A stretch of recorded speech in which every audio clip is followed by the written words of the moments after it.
मुख्यमंत्री योगी आदित्यनाथ आज हैं अयोध्या दौरे पर। मुख्यमंत्री प्रधानमंत्री के आगमन के पूर्व तैयारियों का ले रहे हैं जायजा। मुख्यमंत्री प्रधानमंत्री के आगमन वाली जगहों का कर रहे हैं स्थलीय निरीक्षण।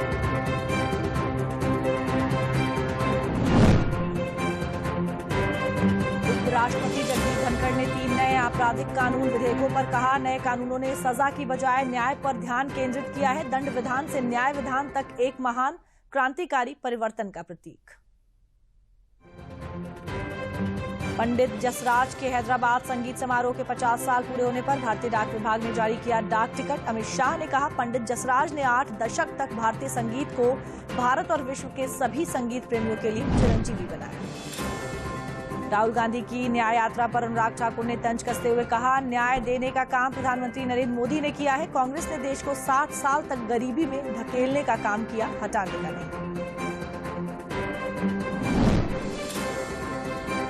बीजेपी नेता अनुराग ठाकुर ने कांग्रेस की न्याय यात्रा पर खड़ा किया सवाल। कहा, जो लोग 1984 सिख विरोधी दंगों के पीड़ितों को न्याय नहीं दिला सकी, वो कैसे दूसरों को न्याय दिला सकते हैं।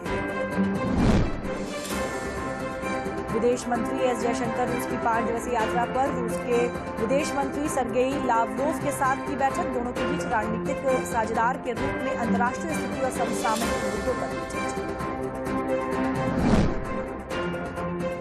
रक्षा मंत्री राजनाथ सिंह ने जम्मू कश्मीर में सुरक्षा हालात का लिया जायजा। उन्होंने कहा, सेना को ऐसी कोई गलती नहीं करनी चाहिए जिससे किसी भारतीय नागरिक को ठेस पहुंचे। लोगों का दिल जीतना सेना की जिम्मेदारी। चेन्नई में अभिनेता और डीएमडी के प्रमुख कैप्टन विजयकांत के निधन पर पीएम मोदी ने ट्वीट कर जताया दुख। लिखा, विजयकांत जी के निधन से अत्यंत दुख हुआ। तमिल फिल्म में उनके करिश्माई प्रदर्शन ने लाखों लोगों का दिल जीत लिया। एनसीपी के प्रमुख शरद पवार ने कहा है कि उन्हें 22 जनवरी को होने वाले राम मंदिर के उद्घाटन में नहीं मिला न्योता। हालांकि हम खुश हैं कि मंदिर बन रहा है, जिसके लिए बहुत लोगों ने काम किया।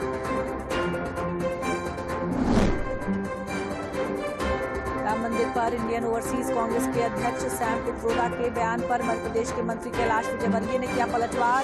कहा, सैम पित्रोदा इस देश की भावनाओं को कितना समझते हैं। वे विदेश में रहते हैं और विदेशी तरीके से सोचते हैं। कांग्रेस नेता प्रियंका गांधी का नाम prevention of money laundering act से जुड़े केस की चार्जशीट में किया गया दर्ज। ईडी ने बताया, प्रियंका गांधी ने दिल्ली के रहने वाले रियल एस्टेट एजेंट के जरिए हरियाणा में खरीदी जमीन। कोहरे और लो विजिबिलिटी के कारण दुर्घटनाओं को रोकने के लिए योगी सरकार ने बसों के संचालन के संबंध में जारी किए निर्देश। विजिबिलिटी कम होने पर न चलाएं बस।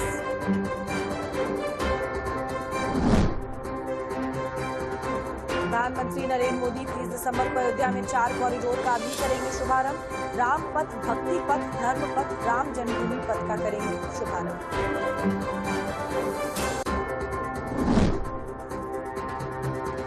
अयोध्या जनपद के रेलवे स्टेशन का नाम अयोध्या धाम किए जाने का उप मुख्यमंत्री केशव प्रसाद मौर्य ने किया स्वागत। कहा, रेल मंत्री ने उठाया है सही दिशा में कदम। इस फैसले का मैं करता हूं स्वागत। भगवान श्री राम लला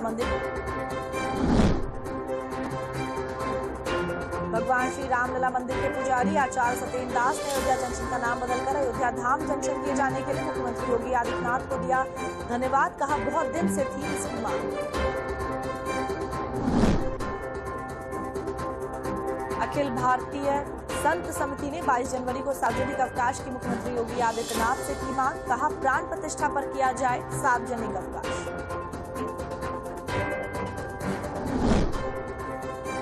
अयोध्या में 84 कोशी परिक्रमा क्षेत्र को मद्य निषेध क्षेत्र किया जाएगा घोषित। आबकारी मंत्री नितिन अग्रवाल ने कहा, इस क्षेत्र में सभी शराब की दुकानें हटाई जाएंगी।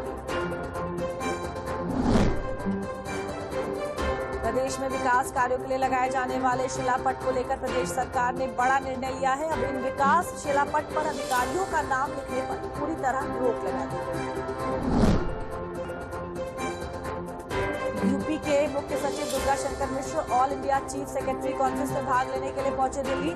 वरिष्ठ आईएएस अधिकारी दीपक कुमार, पार्थी सेन शर्मा और पी गुरु प्रसाद मौजूद।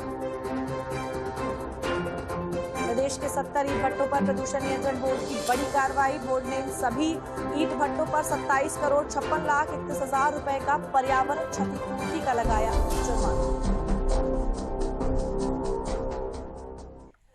और आइए अब देखते हैं अयोध्या में राम मंदिर से जुड़ी खबर।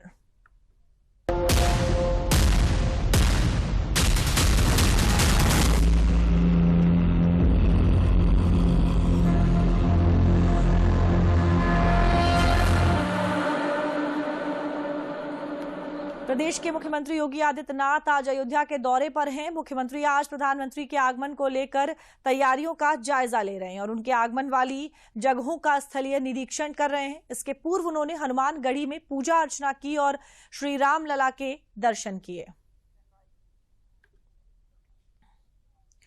और इस खबर पर ज्यादा जानकारी के लिए चलते हैं अयोध्या में मौजूद दूरदर्शन संवाददाता आशुतोष शुक्ला के पास। आशुतोष, प्रधानमंत्री के आगमन के पूर्व आज मुख्यमंत्री अयोध्या का दौरा कर रहे हैं, उससे जुड़ी हुई क्या कुछ जो खास जानकारी है वो है आपके पास?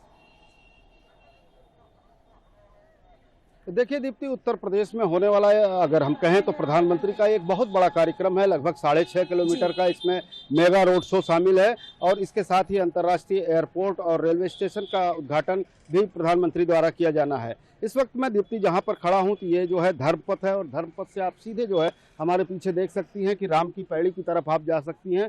दीप्ति, ये अयोध्या का वह दृश्य है जो आज के कम से कम 4 महीने पहले भी आप नहीं देख सकती थी और साल भर पहले यहाँ पर सिंगल लेन की सड़क हुआ करती थी। इस सड़क के दोनों तरफ टूटी फूटी दुकानें होती थी। धार्मिक नगरी, पौराणिक जिस तरह से इसका महत्व रहा है उसके अनुकूल कभी अयोध्या जो है यहाँ पर दिखाई नहीं दी है और यही कारण है कि जब अयोध्या को एक पुनर्जीवन मिल रहा है, अयोध्या फिर से सजाई और संवारी जा रही है। लगातार इस बात को लेकर के भगवान राम के नव्य और दिव्य मंदिर बनने के साथ ही इस बात को लेकर के कहा जा रहा है कि ये हमारा सांस्कृतिक पुनर्जागरण का वक्त है और इस वक्त हम उन तमाम सारे सिद्धांतों जो भगवान राम ने प्रेरित किए, मानव जीवन में उतारने के लिए कहा और समाज और जीवन को एक संदेश दिया, वह कहीं न कहीं उसकी पूर्ति के लिए एक भव्य और नव्य समाज के निर्माण के लिए भी कहीं न कहीं प्रयास या प्रतीक के रूप में अयोध्या श्री राम भगवान का मंदिर स्थापित किए जाने की योजना है। बनने का इंतजार सालों से लोगों ने किया है, केवल देश के ही नहीं, जो दूर दराज विदेशों से आए हुए जो श्रद्धालु हैं, जो लोग हैं, उन्होंने इसका इंतजार किया। अब जब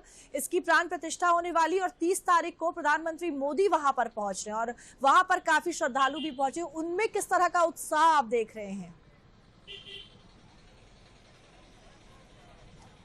दीप्ति, अगर हम कहें तो भक्ति और आस्था के वर्णन करने के लिए शब्द नहीं होते हैं, कारण कि शब्दों से आस्था को व्यक्त नहीं किया जा सकता है। मैं इन्हीं सड़कों पर पिछले 15 दिन से घूम रहा हूं।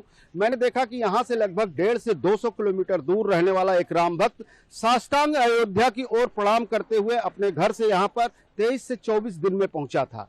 पूरे हिंदुस्तान में जो भी विस्मयकारी और अत्यंत बेहतर चीजें हो सकती हैं, चाहे वह अगरबत्ती के रूप में हो, चाहे मंदिर में लगने वाले घंटे के रूप में हो, चाहे उनकी ससुराल से आने वाला चावल हो, चाहे ननिहाल से आने वाला मेवा हो, सब कुछ नव्य है, दिव्य है। और इसके गर्भ में जो है, इसके मूल में जो है, वह मूल यह है कि भगवान राम का एक एकीकृत स्वरूप था। भगवान राष्ट्र नायक थे, राष्ट्र पुरुष थे, समूचे राष्ट्र के एकीकरण के नायक थे। तो यह राम का यह जब मंदिर बने तो उसमें राष्ट्रीय एकीकरण का बोध हो। पूरब से लेकर के पश्चिम तक, उत्तर से लेकर के दक्षिण तक संपूर्ण समाज संस्कृतियां हमारी जो सनातन से जुड़ी हुई हैं, संपूर्ण भाषाएं, वो सब कुछ इसमें समाहित हो। राम राष्ट्र पुरुष के रूप में जो है, प्रतीक के रूप में हमारे समाज और हमारे देश में हो और धर्म का शासन, अनुशासन का शासन, संविधान का शासन वह लागू हो, लोग सुखी रहे, निरोगी हो। प्रधानमंत्री मोदी 30 तारीख को वहां पहुंच रहे हैं और प्राण प्रतिष्ठा की जो तारीख है वो भी करीब आ रही है। जो सबसे महत्वपूर्ण बात है वो है वहां पर आए हुए श्रद्धालु और आने वाले समय में जो श्रद्धालु आएंगे उनकी सुरक्षा को लेकर, और जो बड़ी बड़ी हस्तियां वहां पर पहुंचेंगी उनकी सुरक्षा को लेकर भी काम किया जा रहा है। किस तरह की जो सुरक्षा से जुड़ी हुई जानकारी है अयोध्या की, अगर हम बात करें, वो आपके पास है? दीप्ति, अयोध्या में वास्तव में लगभग 1 महीने से मीडिया भी सक्रिय है। वो तमाम सारे अयोध्या में हो रहे डेवलपमेंट के काम, या फिर 22 तारीख की, जब से 22 जनवरी की तारीख घोषित हुई है, किस तरह से उसकी तैयारियां की जा रही है। लेकिन हम अगर कहें तो जो मातृ संगठन है विश्व हिंदू परिषद का, या राम जन्मभूमि ट्रस्ट जो उभर करके आया है, राष्ट्रीय स्वयंसेवक की तैयारियां यहाँ पर राम मंदिर निर्माण की शुरुआत के साथ ही शुरू हो गई थी। और यही कारण है कि जब यहाँ पर एक बड़ी तादाद आने के लिए उत्सुक है और चाहती है, तो उसके लिए व्यवस्था की गई है। राष्ट्रीय स्वयंसेवक संघ ने अपने अनुषंगिक संगठनों सहित जो 25 के करीब होते हैं, उन 25 से केवल 2 या 3 लोगों को बुलाया गया है। सभी अखाड़ों के महंत बुलाए गए हैं, सभी जितने भी अखाड़े हैं और इसके अलावा जितने मठ हैं उनके भी महंतों को बुलाया गया है। इसके अतिरिक्त तिरुपति भगवान का मंदिर है, वैष्णो मंदिर है, इस तरह से जो प्रख्यात मंदिर है उन मंदिरों के जो है अधिष्ठाओं को बुलाया गया है। उनके रहने, खाने और वातावरण और मौसम के अनुकूल व्यवस्था यहाँ पर की गई है। इसके अलावा भगवान राम की प्राण प्रतिष्ठा के लिए जो सौ वैद यज्ञ कराने के लिए आएंगे, प्राण प्रतिष्ठा कराएंगे, वो ब्राह्मणों के लिए ठीक राम जन्मभूमि परिसर के पीछे जो है अलग से इंतजाम किया गया है। और उसी के ठीक बगल में उन अति विशिष्ट लोगों के लिए भी एक 5 सितारा व्यवस्थाओं से युक्त कॉटेज भी बनाई गई है, जहां पर कि वो अति विशिष्ट लोग आकर के ठहर सकेंगे और राम लला की प्राण प्रतिष्ठा के अवसर पर मौजूद रह सकेंगे। वो पूरे जोर शोर के साथ वहां पर हो रही है। 30 को पीएम मोदी वहां पहुंच रहे हैं और 22 जनवरी को प्राण प्रतिष्ठा होनी है। इस तमाम जानकारी के लिए आपका धन्यवाद। आप हमारे साथ बने रहे आशुतोष। और बढ़ते हैं अपनी अगली खबर की ओर, जो अयोध्या से ही जुड़ी हुई है। रामनगरी की गरिमा के अनुरूप रेलवे ने अयोध्या जंक्शन को विस्तार दिया है। अयोध्या का रेलवे स्टेशन अब अयोध्या धाम के नाम से जाना जाएगा। भाजपा सांसद लल्लू सिंह ने सोशल मीडिया में जारी सूचना इसके विषय में बताया। बीते दिनों अयोध्या जंक्शन का निरीक्षण करते हुए स्टेशन का नाम बदलने की सीएम योगी ने इस पर अपनी इच्छा जाहिर की थी। अयोध्या रेलवे स्टेशन को त्रेता युग की आभा को प्रदर्शित करने वाले स्थल के रूप में तैयार किया गया है। और भगवान श्री राम की नगरी अयोध्या एक बार फिर अपने वैभव को लौटती हुई दिख रही है। सब कुछ राम में दिख रहा है। प्रधानमंत्री नरेंद्र मोदी के आगमन की तैयारियां भी अपने आखिरी दौर में दिख रही हैं। विकास की जो तस्वीर अयोध्या देख रही है, इसका सपना वो लंबे अरसे से सजाए बैठी थी। आज वो सपना पूरा हो रहा है। 30 दिसंबर को प्रधानमंत्री कई योजनाओं की सौगात अयोध्या को देंगे। इसके शुभारंभ के साथ ही अयोध्या दुनिया के बड़े शहरों की सुविधाओं की तरह वाला नगर बन जाएगी। भगवान राम को चढ़ाए जाने वाला चावल का भोग जनकपुरी और उनके ननिहाल से लाया जा रहा है। मंदिर में लगने वाला जो घंटा है वो एटा में तैयार किया जा रहा है। अयोध्या के वैभव और सांस्कृतिक विरासत की झलक पूरी दुनिया को अपनी ओर आकर्षित करने के लिए तैयार है। आइए देखते हैं खास रिपोर्ट।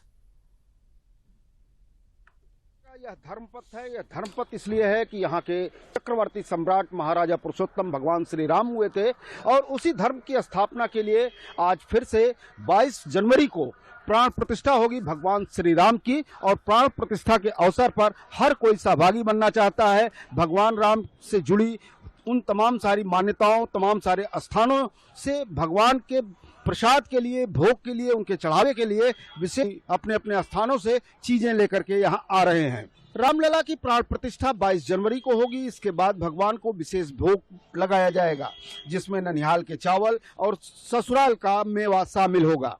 ननिहाल छत्तीसगढ़ से 3000 क्विंटल चावल अयोध्या आएगा। ये अब तक की सबसे बड़ी चावल की खेप होगी जो अयोध्या पहुंचेगी।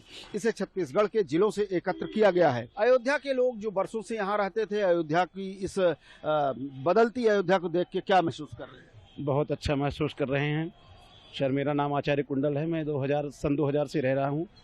23 साल मुझे हो गए। लेकिन इस समय जो नज़ारा है, जो राम जी की कृपा है, मैंने उसी दिन इसको सौगात समझ लिया था। और करोड़ों नहीं, मैं इसको खरबों की सौगात समझ लिया था। और मेरे जीवन का सबसे परम सौभाग्य यही है कि मैं अपने जीवन में श्री राम लला की इस जन्मभूमि को बनते हुए देख रहा हूँ। तो कहीं न कहीं भगवान राम के प्रति यह जो भक्ति है अयोध्या में, संपूर्ण अयोध्या में बिखरी हुई दिखाई देती है। और भगवान कहते भी हैं कि राम से बड़ा राम का नाम। राम 22 जनवरी को आएंगे, लेकिन उनके भक्त नरेंद्र मोदी वो 30 दिसंबर को आएंगे। इसलिए उनके लिए भी अयोध्या पूरी सज संवर कर तैयार हो रही है। पूरा प्रदेश कोहरे की चादर में सिमटा हुआ है। अयोध्या में भगवान श्री राम लला की प्राण प्रतिष्ठा भी 22 जनवरी को हो रही है। प्रधानमंत्री उससे पहले अयोध्या में कई योजनाओं की सौगात देने के लिए 30 दिसंबर को अयोध्या आ रहे हैं। अयोध्या में भी चारों ओर घना कोहरा छाया हुआ है। सड़क और रेल यातायात प्रभावित हो रहे हैं। क्या परिस्थिति है, देखते अपने संवाददाता आशुतोष शुक्ला की ये रिपोर्ट। 30 दिसंबर को प्रधानमंत्री की अगवानी के लिए अयोध्या तैयार हो रही है। उन मार्गों पर जहां प्रधानमंत्री का जो है रोड शो होना है, उन मार्गों को सजाया जा रहा है। बड़ी तादाद में फूल की लड़ियां और गुलदस्ते यहां पर लगाए जा रहे हैं, जिससे प्रधानमंत्री नरेंद्र मोदी की अगवानी की जा सके। लेकिन इस अगवानी में जिस तरह से कोहरे की चादर ने संपूर्ण अयोध्या को घेर रखा है, यह इस वक्त दिखा पाना मुश्किल है। लेकिन मौसम विभाग का कहना है कि आने वाले दिनों में भी यह कोहरा बदस्तूर जारी रहेगा। कोहरे के कारण इस वक्त हाईवेज पर जो है दृश्यता कम हुई है। दृश्यता कम होने के कारण सड़कों पर जनजीवन जो है असामान्य है, चाल धीमी है और इसके कारण जो है रेल यातायात और इसके साथ साथ हवाई सेवाएं भी प्रभावित हुई हैं।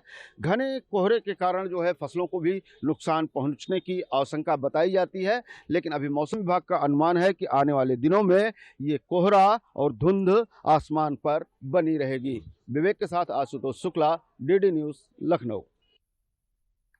और वीर साहबजादा दिवस के अवसर पर राजभवन में लाइट एंड साउंड शो का आयोजन किया गया। इसमें किस तरह गुरु गोविंद सिंह के बेटों ने देश के लिए शहादत दी उसको भी दिखाया गया। राज्यपाल आनंदीबेन पटेल ने कहा कि इस तरह के आयोजनों से आने वाली पीढ़ी को कर्तव्य बोध होता है और देश के प्रति अपनी जिम्मेदारी का भाव पैदा होता है। नई पीढ़ी को इस तरह के कार्यक्रमों को देखना चाहिए जिससे वो भारत इतिहास से भविष्य की संभावनाओं तक जा सके।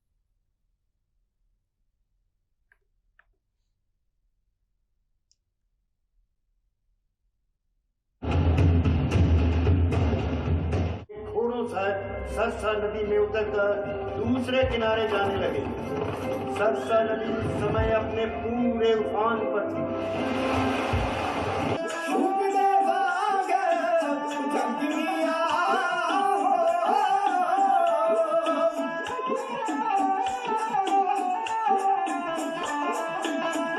यानी 26 दिसंबर को पूरे देश में सिख पंथ के 10वें गुरु श्री गुरु गोविंद सिंह जी के वीर पुत्र साहिबजादा फतेह सिंह और जोरावर सिंह के बलिदान दिवस पर उनका पुण्य स्मरण किया गया। इसी कड़ी में लाइट एंड साउंड शो के माध्यम से हम सभी लोग उनकी स्मृति को नमन करने के लिए एकत्रित हुए। मित्रों, विश्व के इतिहास में धर्म की रक्षा एवं मत प्रताड़न के विरोध में सिख पंथ के 10वें गुरु साहिब श्री गुरु गोविंद सिंह जी महाराज द्वारा सर्वस्व बलिदान करने जैसा उदाहरण कहीं अन्य देखने को नहीं मिलता है। लखनऊ व आसपास के कोहरे का जबरदस्त प्रभाव देखने को मिल रहा है। सड़क पर गाड़ियों की रफ्तार ठहर गई है या धीमी हो गई है। लोगों को कोहरे में कहीं ना आने जाने के लिए विवश कर दिया है। गाड़ियों को भी दुर्घटना से बचने के लिए कई निर्देश दिए गए हैं। हमारे संवाददाता विकास सिंह ने सवेरे लखनऊ की सड़कों पर कोहरे से होने वाली परेशानियों का जायजा लिया है। आज भी राजधानी लखनऊ में घना कोहरा छाया हुआ है। आप देख सकते हैं किस तरीके से घना कोहरा होने के बावजूद यातायात तो चल ही रहा है, लेकिन इसके मद्देनजर लोगों को सुरक्षित यात्रा करनी चाहिए। हमारे पीछे हम आपको दिखाएंगे किस तरीके से वाहन चल रहे हैं, लेकिन उनकी गति धीमी हो गई है। यही कारण है कि रेल यातायात हो, सड़क यातायात हो या हवाई यातायात हो, कोहरे के चलते बुरी तरह प्रभावित हुआ है ये यातायात। इसके मद्देनजर प्रदेश सरकार ने परिवहन निगम को ये निर्देश दिए हैं कि अगर रात में कोहरा होता है तो किसी भी दशा में बसों को न चलाया जाए, वहीं सुरक्षित स्थानों पर उनको रोक दिया जाए और विजिबिलिटी अगर क्लियर हो जाती है उसके बाद ही बसों को चलाया जाए। साथ साथ तमाम सारी असुविधाओं का लोगों को सामना करना पड़ रहा है। सरकार जो कर रही है लोगों के लिए अलाव की व्यवस्था कर रही है रेलवे स्टेशन या जगह जगहों पर। इसके साथ साथ लोगों को भी इस बात का ध्यान रखना होगा कि सुरक्षित यात्रा करें, क्योंकि कोहरे में जो लाइट होती है वो लोगों को भ्रमित कर सकती है। घना कोहरा होने के बावजूद लोग निकलते हैं तो आगे पीछे के वाहन जब दिखाई नहीं देता है तो अपनी स्पीड नियंत्रित करें, लाइट जला के रखें, पार्किंग लाइट जला के रखें या फॉग लाइट होती है उसका प्रयोग करें। ये तमाम सारी चीज़ें बहुत ही महत्वपूर्ण हो जाती हैं अगर कोहरे में आप घर से बाहर निकलते हैं। कैमरामैन आशुतोष गुप्ता के साथ विकास सिंह, डीडी न्यूज, लखनऊ। और आइए अब नजर डालते हैं विकसित भारत संकल्प यात्रा से जुड़ी खबरों पर।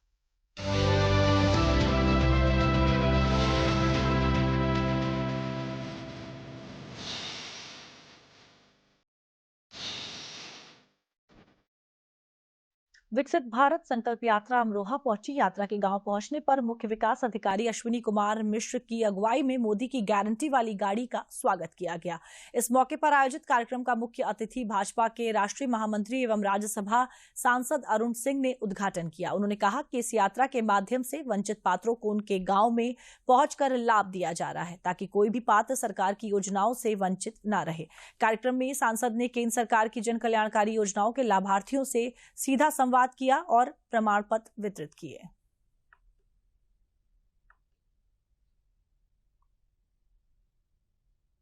विकसित भारत संकल्प यात्रा सब प्रोडक्ट कम करिए और मोदी की गारंटी पूरे देश भर में चल रही है। चाहे गरीब हो, किसान हो, महिला हो, युवा हो, बढ़ चढ़ करके इसमें भाग ले रहा है। सबसे बड़ी बात यह है कि योजनाओं का लाभ लेने के लिए, योजनाओं का रजिस्ट्रेशन कराने के लिए आपको कहीं जाने की जरूरत नहीं है। जो कैंप लग रहे हैं, जो सरकारी अधिकारी वहाँ पे हैं, वो आयुष्मान भारत का भी रजिस्ट्रेशन कर रहे हैं और साथ ही साथ वहाँ कार्ड भी वितरण कर रहे हैं। उज्ज्वला गैस कनेक्शन के जो बचे हैं उनका भी रजिस्ट्रेशन करने के बाद उनको भी वितरण कर रहे हैं गैस का चूल्हा। उसी के साथ साथ आपने यहाँ पे स्वनिधि के माध्यम से चेक का भी वितरण हो रहा है। किसान सम्मान निधि मिल रही है, 2000 मिलती है, जो 1 साल के 6000 रुपये आते हैं उनमें बच्चों को पढ़ाने में, और एक किसान की जो जरूरत होती है उसके लिए। मुझे खाद्य और रसद विभाग द्वारा राशन मिल रहा है, जिसमें 5 किलो प्रति यूनिट के हिसाब से प्रति महीने मुफ्त राशन मिल रहा है, जिससे परिवार का पालन पोषण अच्छा हो रहा है और सभी गरीबों को मिल रहा है। सभी खुश हैं भारत सरकार की इस योजना से। सहारनपुर के देवबंद दारुल उलूम में पढ़ने वाले एक छात्र ने एक्स अकाउंट पर पोस्ट कर लिखा कि इंशाअल्लाह जल्द होगा दूसरा पुलवामा। इसका पता लगते ही कोतवाली देवबंद पुलिस और एटीएस सतर्क हो गई। पुलिस ने छात्र को गिरफ्तार कर लिया, जिससे कई घंटे पुलिस और एटीएस ने पूछताछ की। आरोपी पर गंभीर धाराओं में रिपोर्ट दर्ज की गई है। छात्र की पोस्ट के बाद से लखनऊ से भी स्थानीय पुलिस ने जानकारी ली। छात्र को कोर्ट में पेश कर बुधवार को पुलिस ने जेल भेज दिया। देवबंद पुलिस की जानकारी के अनुसार झारखंड के जिला सरायकेला जमशेदपुर थाना कपाली मोहल्ला मिल्लत नगर का निवासी अब्दुल मजहर ताल्हा पुत्र मोहम्मद अब्दुल दारुल उलूम देवबंद में दीनी तालीम ले रहा है। कोतवाली देवबंद में छात्र के खिलाफ आईपीसी की धारा 295A और 153B और 505(2) के तहत रिपोर्ट दर्ज की गई है। देवबंद में पुलिस को सूचना प्राप्त हुई कि एक युवक ने एक आपत्तिजनक ट्वीट किया है। इस पर प्रकरण की गंभीरता को देखते हुए पुलिस ने मुकदमा दर्ज किया है और उस युवक से पूछताछ की जा रही है। एक संयुक्त टीम बनाई गई है पूछताछ हेतु, और उसमें जो भी तथ्य पूछताछ और जांच में सामने आएंगे उसके आधार पर इसमें अग्रिम कार्रवाई की जाएगी।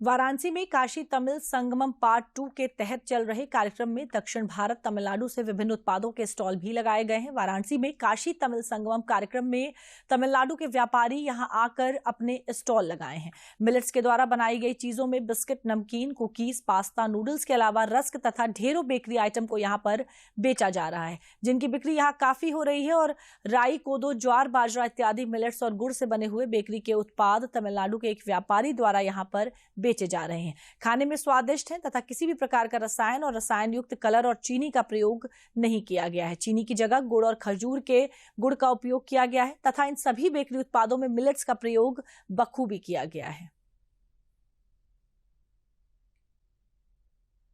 We are participating here because of Ministry of Food Processing Industry, PMFME supported company. We are manufacturing various kind of millet based food products. The product called millet cookies, millet namkeen, millet crispy, millet pops, millet pasta, millet noodles, millet chicky and millet snacks. All our products are based on millets.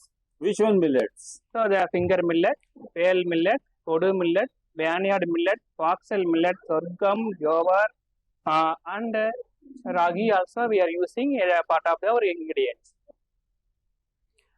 और समाचारों में मेरे साथ फिलहाल के लिए इतना ही। मुझे दीजिए इजाजत। नमस्कार।